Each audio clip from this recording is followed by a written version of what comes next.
অনন্ত আমাকে বলছে, ইকবাল ভাই আপনি আসবেনই না। এবং অনন্তকে আমি যথেষ্ট রেসপেক্ট করি, ও একদম আমার ভাইয়ের মতো।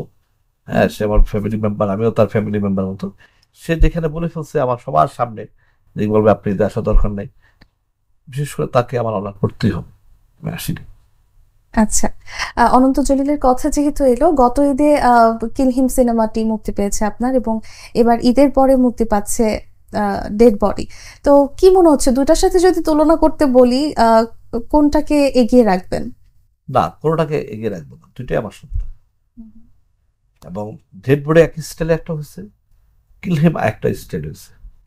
অতএব এখানে আমি কাউকে ছোট করে কোনো কথা বলবো না, দুইটা দুই রকম। কিলহিমের আহ, বিশাল দর্শকরা প্রশংসিত করছে, ডেড বডিও করবে ইনশাল্লাহ। এবং আগামীতে কিলফিল্ম 2 বানাবো, সেটাও ইনশাল্লাহ করবে। হুম, হুম, হুম। অতএব আচ্ছা। আমার সন্তান যেটাই হোক, আমার সন্তান আমার কাছে দুটোই প্রিয়। আপুর কাছে আসতে চাই, ঈদ এবারই প্রথম বাংলাদেশে করা হচ্ছে, তো ঈদে তো প্রথমবার নয়, আরেকবার ঈদে আমি ছিলাম আচ্ছা, কেমন লাগে বাংলাদেশে। বাংলাদেশে ঈদ করতে? খুবই ভালো লাগে, অন্যরকম একটা পরিবেশ হয়ে যায়, খুব মজা করি, শপিং করি, খাওয়া দাওয়া, দাওয়াত থাকে। ভাইয়ার বাসায় দাওয়াত ছিল আমার, ভাবি আমার একদম বড় বোনের মতো। আমি যখনই বাংলাদেশে আসি ভাবি আমাকে ডেকে দাওয়াত দেয়, আর ঈদের দাওয়াত তো আরো বড় করে হয়।